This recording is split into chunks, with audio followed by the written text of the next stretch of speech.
I've won that before, by the way. Yeah. Yeah, it was quite good to win that one out of them all. Yeah, I was quite chuffed with that.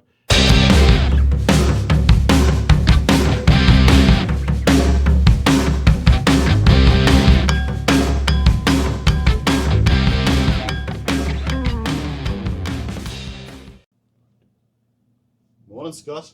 How are you today? Morning, Anthony. I'm very well, thank you. Very well. Yeah. Are you all right? Yeah, not bad, thanks. Not bad. Yes, I've obviously been away for a little while, but I'm back. Where did you go? I went to Spain on the non-golfing trip. So there was like 6 golfers and 3 non-golfers. So the 6 golfers hit a ball round the grass, and 3 of us went to the beach. Ah, right, the beach and not the bar. The beach and the bar. Speaking of drink, well, first drink was in the airport at 5 a.m. in the lounge, and it was 1 o'clock in the morning where I got bored from KFC. You got bored? How did you get bored from KFC? Well, Mr. Cooper, who's downstairs, he decided at that time of the morning to say, I'll give you €100 if you go behind the counter and pinch some chips. And there was no staff behind the counter. Naturally took his bet and went behind and got some nice little chips, which were nice and fresh. And I think they closed the whole place down. Somebody said they closed it down. The barmaid said I had to leave. He didn't pay the €100, so the whole thing was pointless. But yeah, it was just a bit of fun. But I think the chips, what was in like the hopper thing, they had to get rid of those. Right. Should have given to us, and that's all we wanted. Yeah, We just wanted some food. Yeah. It was a big session all day long. Right. But I think, drinking in moderation is always very advisable. Oh, definitely. And then I viewed the video with William in the M3. All right, aye. Yeah, very sneaky. Nothing Yeah. to do with me. Yeah, Nothing to do with me, Gaffer. no. That wasn't, no. You were with him. I think you played part in it. Do you think? No, I wasn't. No, that's not my kind of. Yeah. It's not my kind of prank. I suppose he's insured to drive it, but obviously with his being age 21 and it's a powerful car, that was why I would think, I don't really like him driving cars of that speed, even though you could drive a Fiesta to 100 mile an hour and crash, couldn't you? Yeah. It's like motorbikes, it's how much you give it that. Yeah. That's how they fall off. They give it some of them and they come off. Give it the rev. Yeah, so it's not necessarily about the power of the car, but you just want to go faster. But I suppose our sites, with them being a mile apart, it's not like he's been up the motorway. That's true. What's happening today? We've changed our, we normally do a weekly, what we call a managers meeting. Sorry, we used to do it fortnightly, where all the team of managers would come in here. So there's always about 8 to 10 of us, and we'd sit in here and talk about the business and what we need to do and put things in place and then review them once a fortnight. But we found there was a lot of downtime. So you'd have like Conlon, the body shop manager, sitting listening to stuff about the business, which hasn't really got anything to do with the body shop, or yourself, Anthony, as well, just listening to various things going around in circles, what we need to sort out. So it was like 2 hours of downtime. So we've changed that now, and we're now doing a weekly, which we've called the directors meeting. So we've got Stu's been promoted to sales director, and we've got Ben, who's operations director. We've got Peter, who's finance director, and Libby, my daughter, who's director as well, and me. So we had the first one last week, which was very, very productive, and we came up with some better ideas than what we normally do. So we'll just review those notes, and then we'll crack on with that. Tomorrow we're going down to the awards. So there's a new awards which I've never been to. It's not new. I think it's been going for about 3 or 4 years, and it's Motor Novo Finance. Right. They do like a conference during the day, and then the night times at Black Tie do, where they do their own internal awards. So I didn't go last year. I was too busy in the year before, couldn't make it. But it's nice to support the finance companies because they obviously support us. So I'm driving down there. That's next to East Midlands Airport, which is this UK we're stuck in the northeast, so it's always a bit of a pain to get to. So I think it's like a 3 or 4 hour drive. It's tough at the top, Scott, isn't it? Well, I just have to go down, and then it's more alcohol, which you don't have to drink though, Anthony. No, I suppose you do. You don't have to. I could have 0 beer, couldn't I? That new 0 stuff. I bet you'd still get kicked out with KFC though. Possibly. Yeah, possibly. Someone put a bet on. Yeah, that was just, it was the bet. Yeah, I shouldn't I can't believe he didn't pay. He welched on the bet. He's called a cocker. He cocks on bets. Yeah, he's very well known for it. Right. And then the next day he denied it all as well. Obviously, the amount of alcohol we'd had. Right, okay. So I'm going to drive down there tomorrow. It'd be nice to win an award, the Motor Novo Awards with the finance, because the finance has had a little bit of bad press lately, which they sorted that out like probably 5 years ago, where the laws changed and things like that. So it was like previous mis-selling and all that kind of stuff. What was Martin Lewis on the telly was talking all about. Yeah, that's the Motor Trader ones. And then we got notified last night that we've been shortlisted for the awards, which is the Car Dealer Magazine Awards, which is on in London. And we've been shortlisted for 4, which is customer care, repair outlet, which is Bosch Car Service, dealer's dealer, which is me, and I've won that before, by the way. Yeah, it was quite good to win that one out of them all. Yeah, I was quite chuffed with that. And used car dealer of the year, over 100 cars. How important are the awards to you personally, Scott?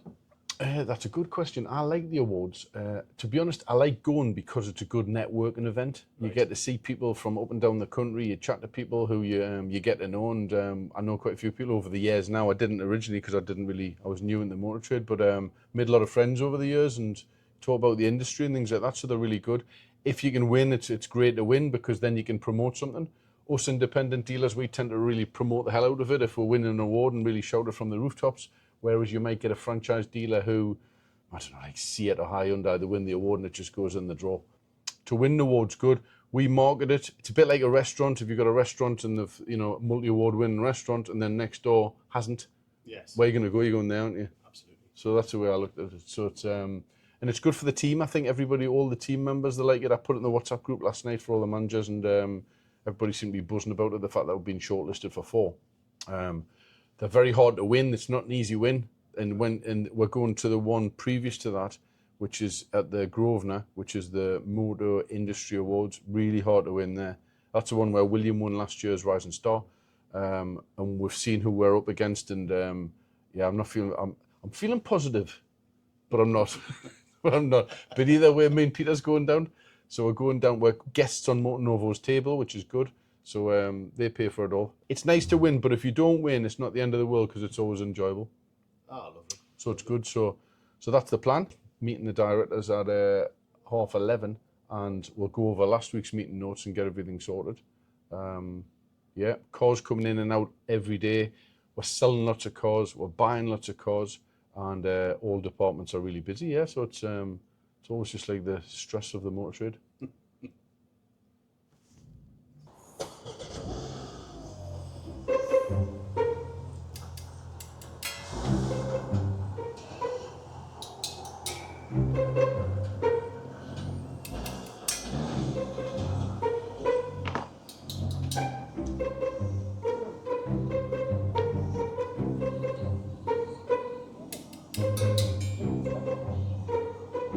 Right, so numbers wise, cars wise, in 3rd place for August was Paul Laidler. Sorry, Paul. 2nd place, a close 2nd place was Sammy. So he nearly had 2 months in a row of being the numero uno. But Andy didn't like the last meeting being second. So yeah, Andy's back at the top. So well done, Andy.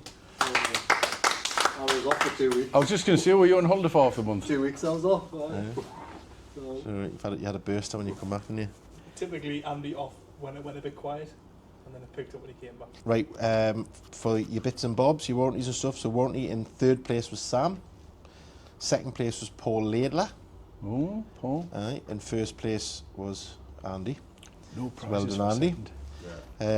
88% penetration on warranties last month, so hats off to you, mate. Service plans in 3rd place was William.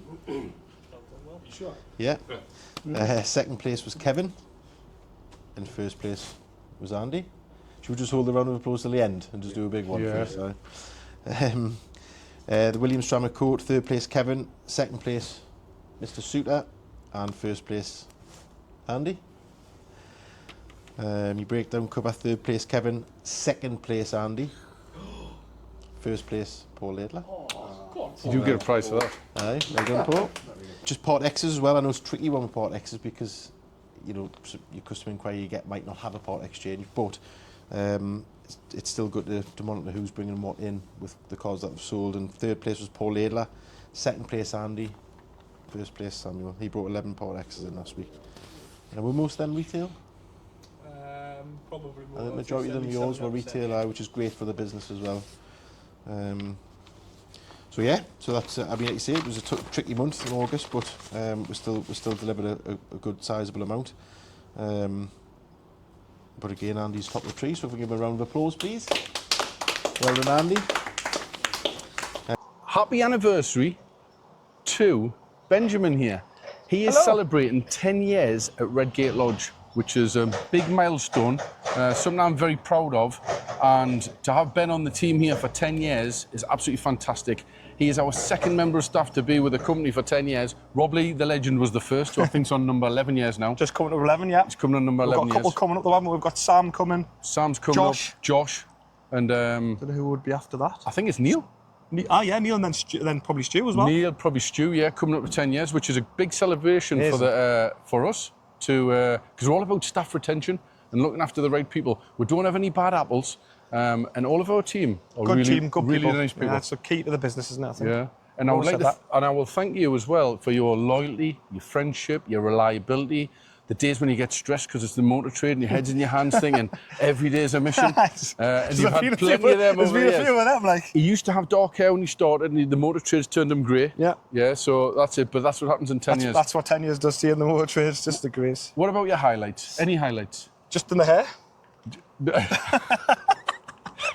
Highlights of the motor trade, I think, the awards that we've won. When we won, I won Rising Star, and then we've won the Workshop Awards was amazing.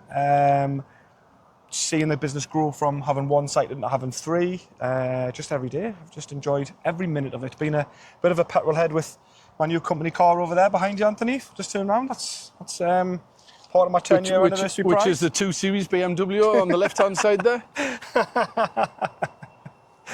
Yeah, no, but just enjoyed. Thank you for having me. Thank you for being a support, as always. Someone to look up to, and I've enjoyed being here. Thank you. Feel a bit emotional, actually. Hiya, can you just for the sake of the camera, can you just say your name and the car that you've bought today, please? Hi, my name's Lindsay Carrick and I've just bought a Ford Fiesta. And which sales executive helped you out through this? Paul Laidler. My old car died. Yes. And my husband was looking for a new car for myself, and he obviously found you on Facebook and brought me down here today, and we've just purchased my new car. Wonderful, it's beautiful. So what were you looking for in a car then? Were there any kind of boxes that you needed to tick? Just a nice little run around for me to get from A to B and potter around in, Yeah. and get to work and back. Yeah. And I've found my new car now.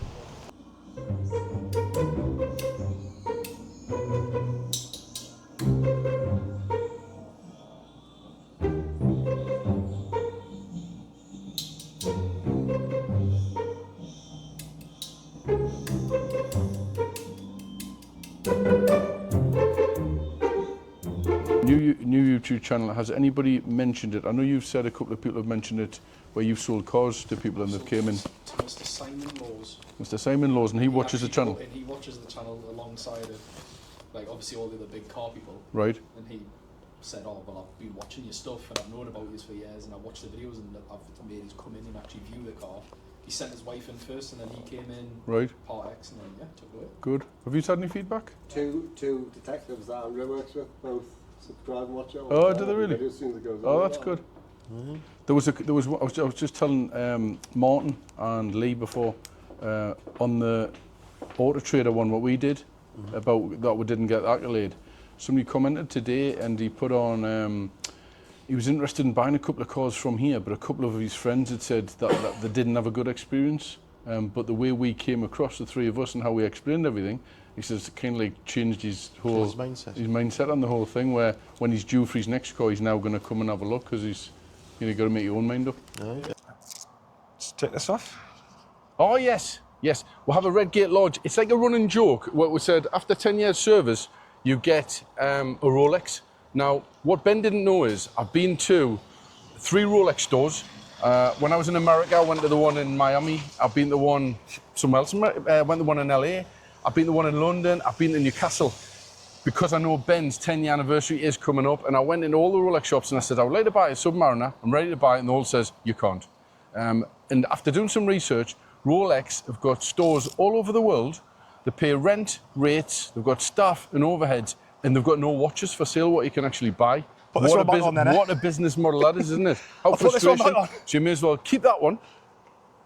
Okay. And instead we have, what I've made earlier, a cheque, which we do for all of our members of staff Boom. who've been with us for 10 years. You get a cheque for £1,000. Thank you very much, sir. £1,000. Thank you very much. So Much you can go to appreciated. Spain and get a you can get a Rolex off, Rolex. the Lucky Lucky Man, or any different kind of watch. I think I may go to Spain, actually. I think we'll have a little trip with that. How was the experience buying a car from us? You can always just don't. If this goes against him, it's all right. You don't have to keep looking at him. You know, like blink once for yes and twice for no. How was your experience buying a car from Redgate? It was absolutely amazing. We were very, very welcomed in. Had a good laugh with the guys. Really good laugh with Paul. He's an amazing salesman. So yeah, we've just had a fantastic experience. I think we've been here for about 2 hours. Oh wow, brilliant! And at any point in those 2 hours, did you feel pressured, or was it relaxed? Or? Very, very relaxed. Offered tea and coffee. Got me free bottle of bubbly. Very relaxed. Very homely. Made to feel very welcome. And just a really, really good experience.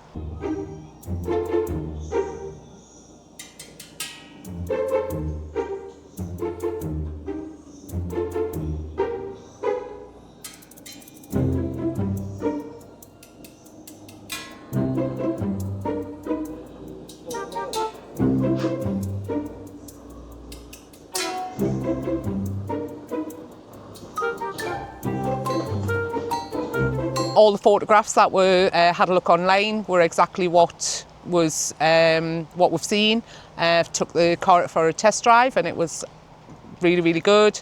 But yeah, everything's exactly what you see on the page. Excellent stuff, thank you. And did you feel about the price? Was the price fair when you bought it? Very fair for what we've got.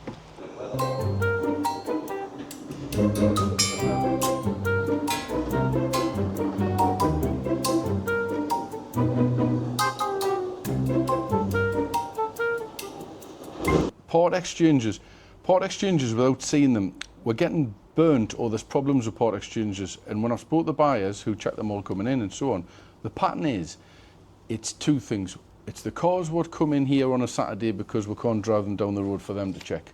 The ones where you drive down there's never a problem because we've already seen them. So they're not going to then say, oh, you haven't told us about that because they've already seen the car. So your Monday to Friday cars, there's no problem whatsoever. Your Saturday car, when they haven't seen it and it's just going in there, they can only go off what you've told them. Those ones are still going down after the sale and there's more damage to the car than what you've said. So we need to look at that again.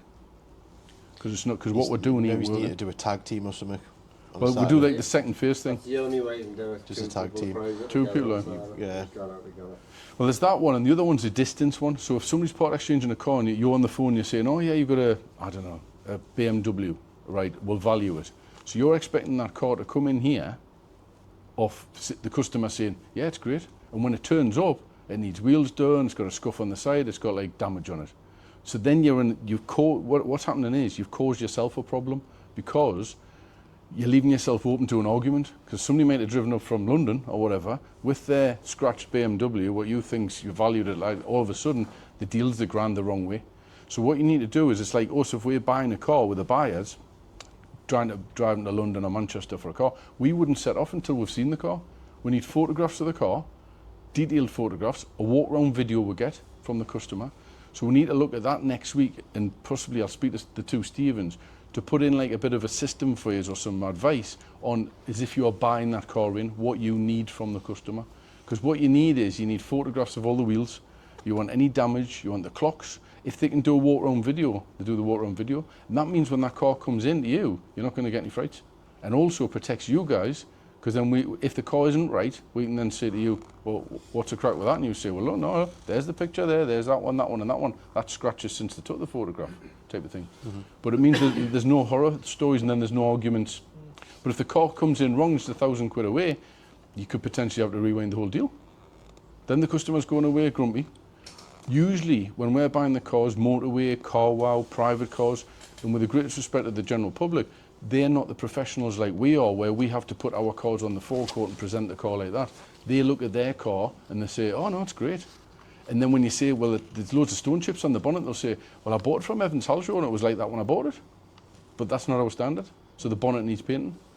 or scuffs on the wheels, or it's only a little bit. It's a wear and tear. It's a used car. It's no good to us. We don't want the scuff on the wheel on our forecourt because our standard's high. I mean, when I used to work for me when I was doing anything from afar was that I would just put it back on them and say, look, if you were buying your car from here, you're travelling here to buy your car, what would you want done on your car? Would you be happy with the wheels? Would you be happy with this? Would you be happy? It usually flips them around a little bit and go, oh, well, actually, I wouldn't be happy with the chips, or I wouldn't be happy with this, probably not. I wouldn't be happy, do you know what I mean? And what we say when we're going to buy cars as well, we'll agree the price, we've done the photographs, done everything with the customer, and this is the key, you have to say to the customer, but when we arrive, and if we've driven all the way to Manchester to view your car and there's extra damage on that car, what you haven't pointed out, we're naturally going to have to renegotiate on the price if there's damage. So this is your opportunity now to tell us now what it is. We want to pay you the full money what we're agreeing to it now. We don't want to mess around and start arguing over prices. We want to give you the full money, get the car and leave. We don't want to mess about. So when you come down with your part exchange, if you're part exchanging it in, we want to give you the full money for your car, what we've agreed. We don't want to have to walk around and renegotiate or anything like that.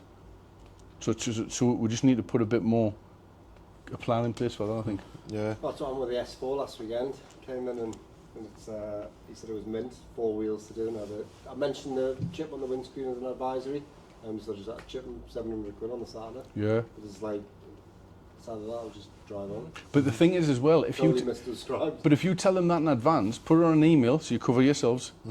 That's the key, cover yourselves, because she'll say, here, what's going on here? You say, well, yeah, I did it, I emailed the guy, I've told him there, if it's not as described, blah, blah, blah, blah, blah. Put on the email, that's all sorted. And then if it's not, the customer's not getting the freight. Because they're not all of a sudden thinking, salesman here is trying to chip me here. He's up to something. He's trying to knock money off the car. It's not, because you've already had the conversation before the set off. I had one with that nice message you put in the group from your pal up in Scotland, with the lad, you know, his son. I spoke to him on the phone, what's the car like? Oh, it's mint, mate, really, really clean. So obviously we gave him 2,750 when it came down. It was like we've been shot with a gun. Yeah. I rang Steve, I was like, Steve, like, auto position, because you're friendly with his so I thought friendly with his dad, so it's... I don't know him, I've never met him. It's just through Messenger. Yeah. Just go but obviously I was like, mate, it's like, I've spoken to Steve, went on, he said, chip and 500 quid. Yeah. Did that, and he was like, oh, okay. We just want the car You're in not right. being unreasonable. Yeah. The car's worth 500 quid less because of the damage. Because of the They damage. didn't tell you. It's not. Yeah. You're not trying to dupe them. Do you know what I mean? So it's like. Or they take it away and do the paintwork and bring it back and we'll give them the original price. We're not there to scam anybody. Yeah. But as I say, the consumers or the general publics, you know, in their defence, they're not trained, they're not professionals in the motor trade, so sometimes they don't know. Plus, you know yourself, if you've owned a car for a period of time, you pick up little bits and bobs, it doesn't bother you, does it? But you kind of just forget about them. You know what I mean? But then you look at it with a fresh set of eyes. I've seen him a car. Well, it's a pretty write-off, that's why. And how was he? Go on, I'll ask the question. How was he? Was he all right? Yeah. He was Just a quiet lad. Yeah, anything. He's anything. Just a quiet Yeah. lad. No. Anything. Quiet lad. Absolutely, really, really good. Absolutely amazing. Just made to feel so welcome. Nothing was an issue. Any questions were had, he answered them. If he didn't know them, he found them out. Just everything was so relaxed, so as if basically we knew each other for years. In the comments, if we could ask, if you... What is the best 10-year anniversary present that anyone else has had in a place that they've worked? So have you been given something crap like a mug? Have you had something amazing like a Rolex? Biscuits. Or £1,000 amazing as or well? a car or a holiday? Tell us in the comments if you've worked somewhere for 10 years or more, what did you get on your 10-year anniversary? Because we might be a bit out of touch with 1,000 and maybe it should be a Rolex, we never know. I heard a story that someone had worked 25 years for the same company and the guy retired and they got him a box of chocolates and a crate of beer after 25 years. There was somebody in the motor trade and I seen it and they got him a bottle of wine. I'm not saying who they were, but it was an auction. I'd be kind I of can't pissed say off which auction though. with a bottle of wine after 25 years. Like, Bottle of wine, yeah. You get the resignation letter the next day. Yeah, he's already gone though, hasn't he? He's burnt out. I know who you mean. Do you like and subscribe to Honest Cars Northeast on YouTube? We have seen one of your films, obviously on YouTube. So what we've seen so far has been really funny. So yeah, we will be doing that. Lovely. Thanks very much. No Enjoy problem. your car. Thank you very much.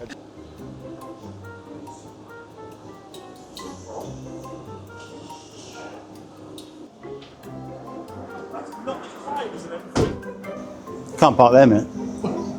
I can't and a half. And that was it, that's all I've got. Any questions, any suggestions out like that, anything before we go? Shoes and that. Very cool.